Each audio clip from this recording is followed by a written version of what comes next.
At the center of the dusty street, a mountain of an Apache woman stood in chains, the last and most despised prize in Sheriff Brody's cruel wife lottery. Silas Kane, a quiet man who'd buried his own wife a year prior, only came to town for flour and salt. He had no business with the spectacle, and every instinct screamed at him to turn his back and walk away. "Choose any wife you want for free," the sheriff laughed, and the crowd roared. But when Silas looked at the big woman, past the dirt and the humiliation, he saw a detail that silenced the noise in his head. Her hands, bound in iron, weren't trembling. They were clenched into fists, her knuckles white with a pressure that defied her chains. It wasn't the posture of a victim, it was the defiance of a warrior. To walk away meant a quiet life, but to speak meant war. The choice wasn't about a wife, it was about whether he could stand by and watch an unbroken spirit be destroyed. And he had to answer now. He felt the weight of 50 pairs of eyes, the humid press of a mob hungry for the next beat of the ugly drama. Brody, perched behind his rough pine desk like a king on a shabby throne, had a smirk that was all teeth and contempt. His gaze swept over the lineup of gaunt, pale women huddled near the jailhouse door, war widows and desperate spinsters, all chattel in his grotesque game. The sheriff's eyes settled on Silas, seeing nothing but a dusty, grieving rancher, an insignificant man past his prime, an easy target for his amusement. "Well, Kane?" Brody's voice boomed, rich with the bourbon he'd been drinking since noon. "The good Lord helps those who help themselves. Last chance. Pick one and be on your way, or go home to your ghosts." The crowd tittered. Silas felt a cold, familiar knot tighten in his gut, the same knot that had been there 5 years ago when the doctor told him he was too late. He could feel the memory of Sarah's last shallow breaths, the scent of dust and failure that had clung to his hands. To turn his back now felt like turning his back on her all over again. He saw the big Apache woman. Her name was nothing to him, her crime nothing. All he saw was the solid, unyielding set of her shoulders, a living mountain of defiance against the jeering tide. Brody's game was designed to break her, to make a spectacle of her submission. But she was not breaking. He had come to town for flour and salt, mundane things, things to keep a quiet life running. That quiet life was a heavy door he had closed on the world, a fortress built of routine and grief. To speak now would be to throw that door wide open and invite the wolves in. His gaze met Brody's. For a moment that stretched into a brittle eternity, the street fell silent, waiting. Silas took one step forward, the crunch of his boot on the hard-packed earth, a sound as loud as a gunshot. The faces in the crowd blurred. All he could see was the coiled stillness of the woman's hands, the warrior's spirit held captive in iron. He opened his mouth, the words feeling foreign, dredged up from a part of himself he thought long dead. "I'll take a fat Apache girl." The silence that followed was a physical blow, a vacuum that sucked the air from the street.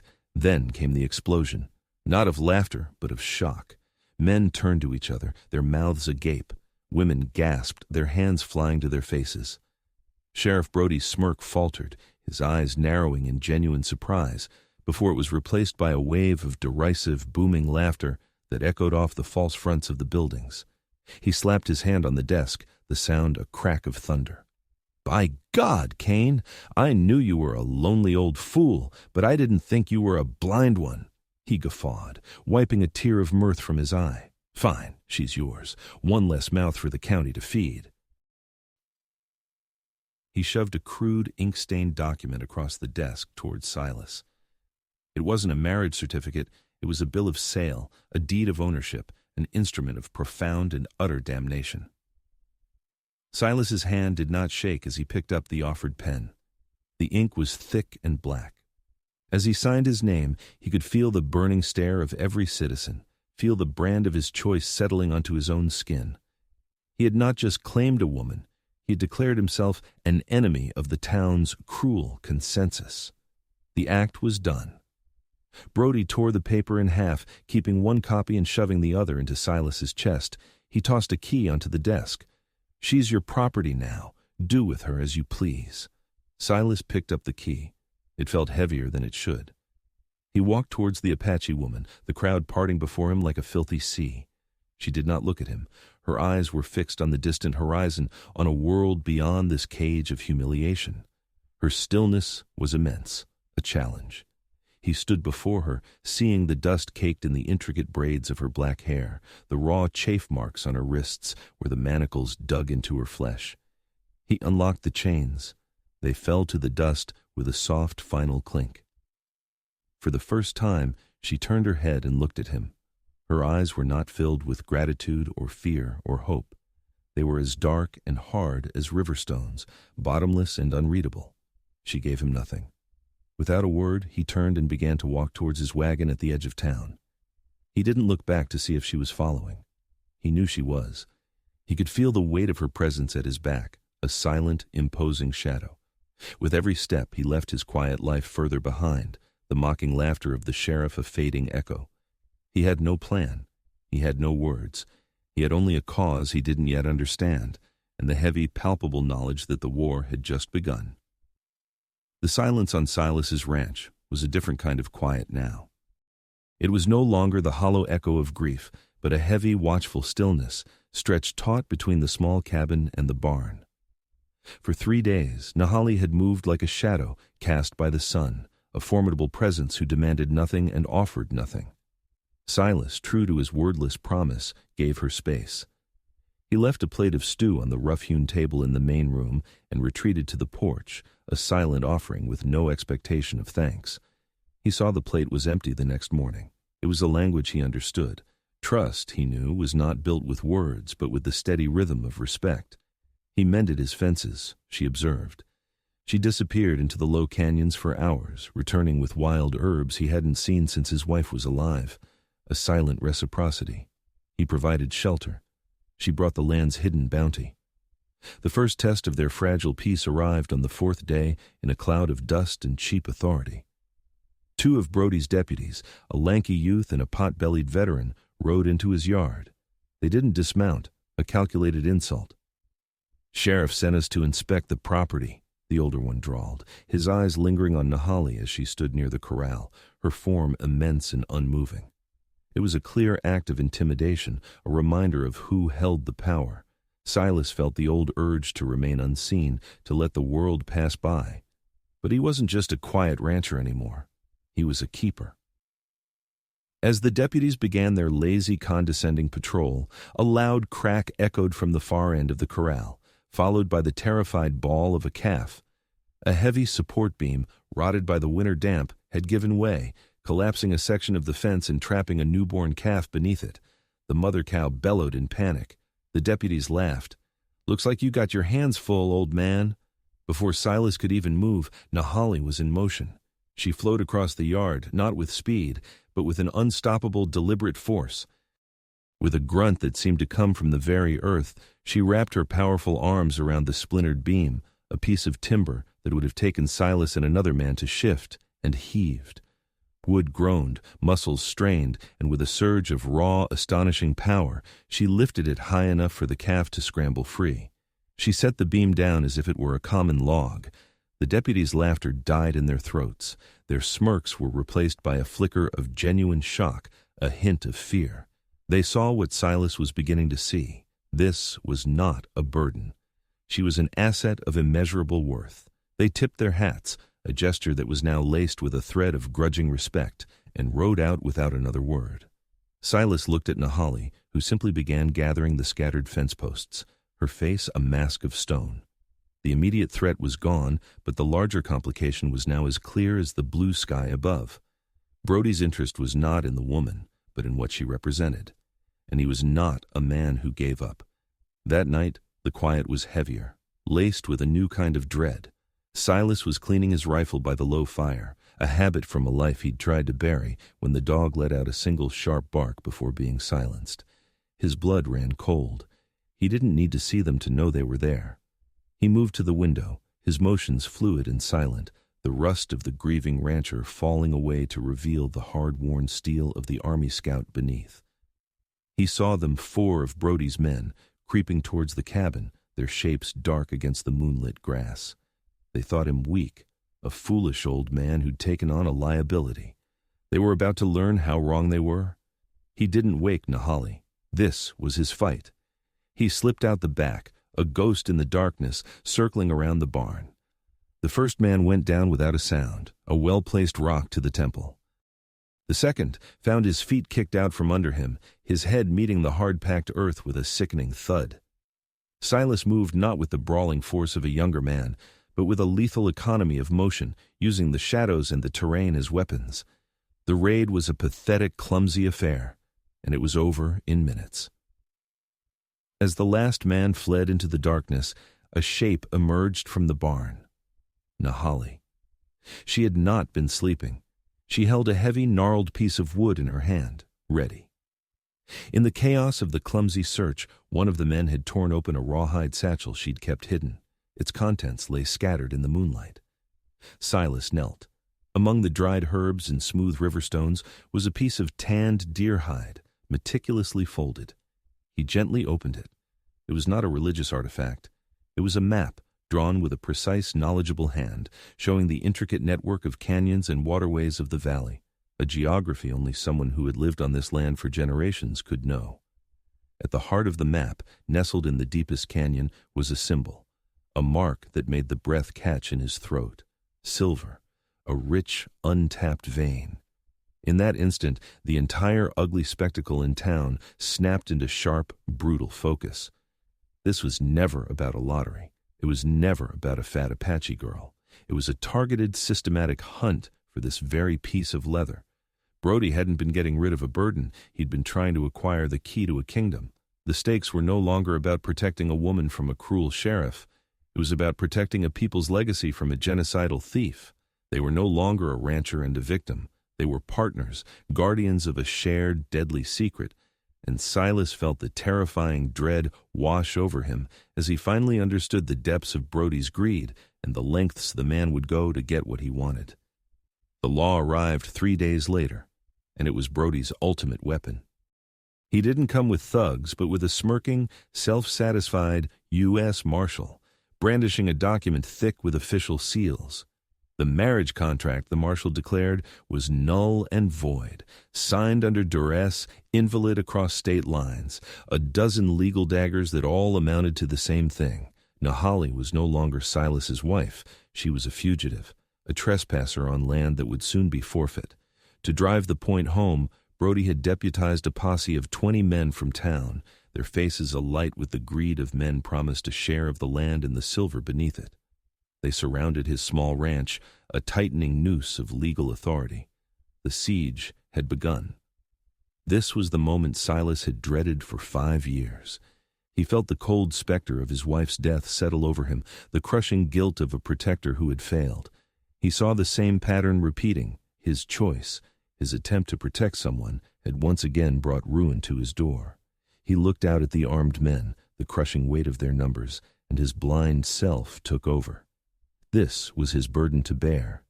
He would face them alone, send Nahali into the canyons to save herself.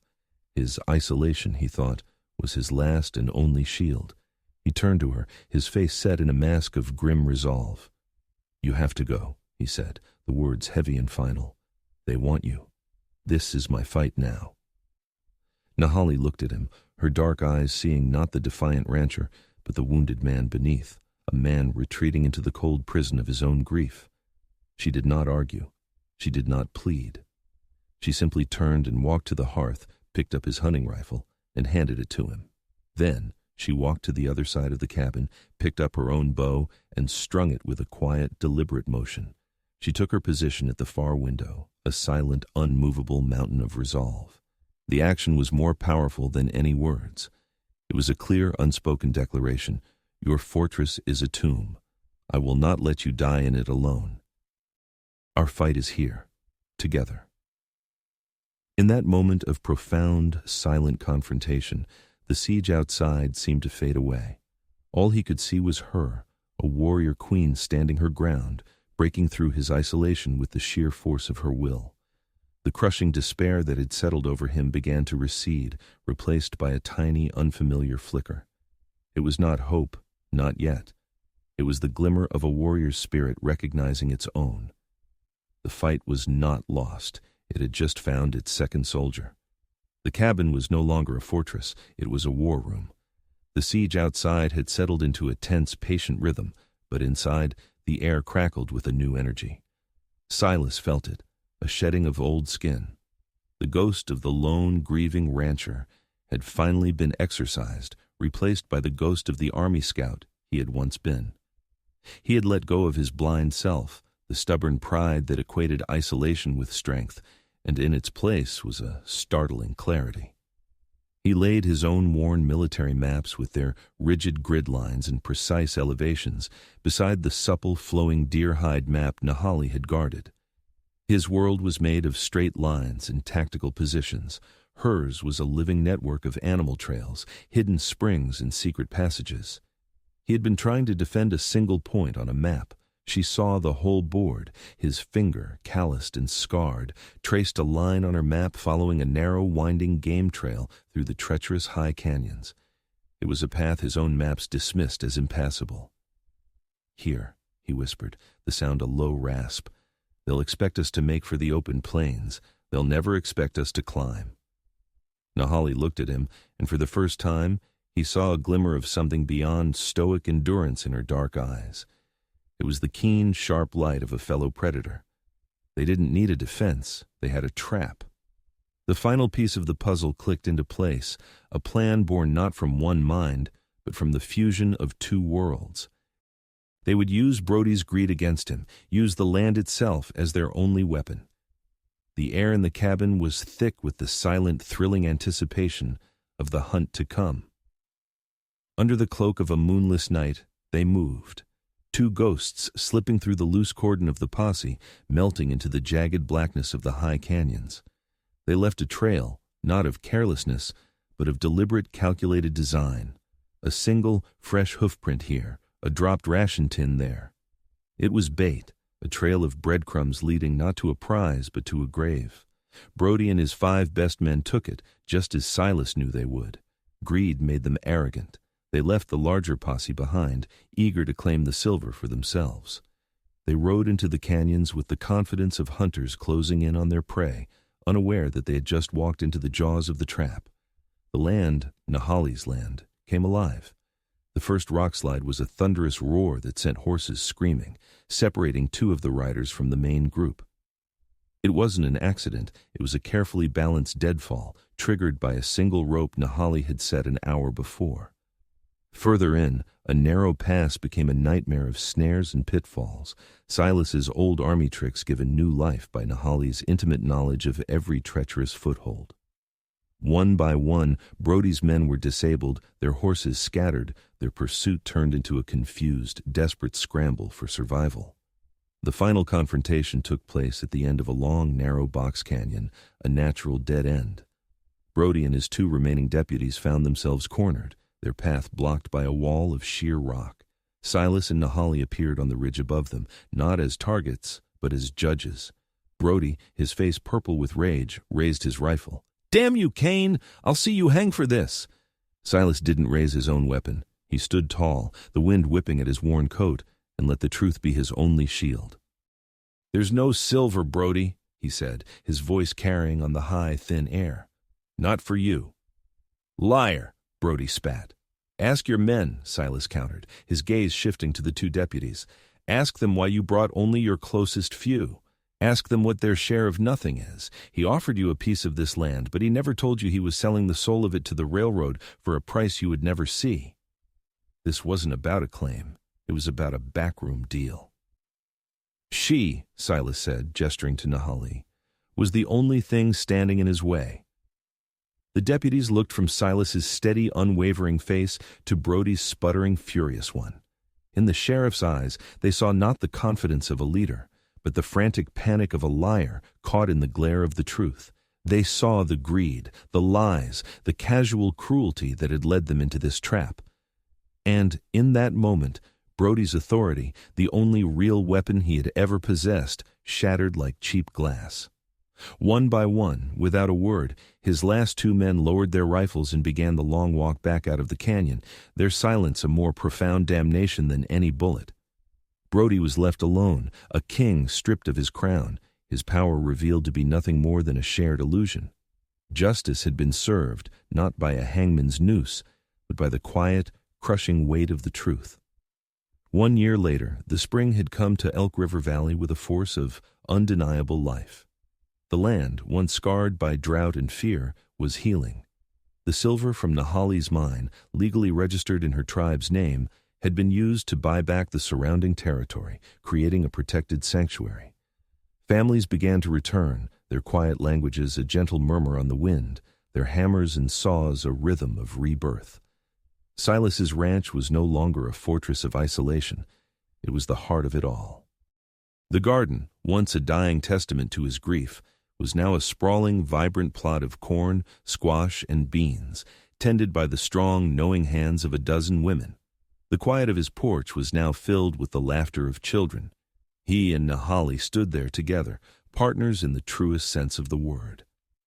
A young Apache boy, no older than his own son had been, sat at his feet. Silas, his hands no longer clenched in memory of what he had lost, was patiently guiding the boy's smaller hands, teaching him how to carve the smooth, pale wood of a cottonwood branch. He was shaping the form of a horse, its head held high and proud. He looked at Nahali, her face serene as she watched the children play, and his own 5-second moment of change settled over him. He had thought safety was a wall he could build around himself. He now knew a sanctuary was a bond you must build with another and be willing to defend to the death. His purpose was not to hide from the world, but to help build a new one.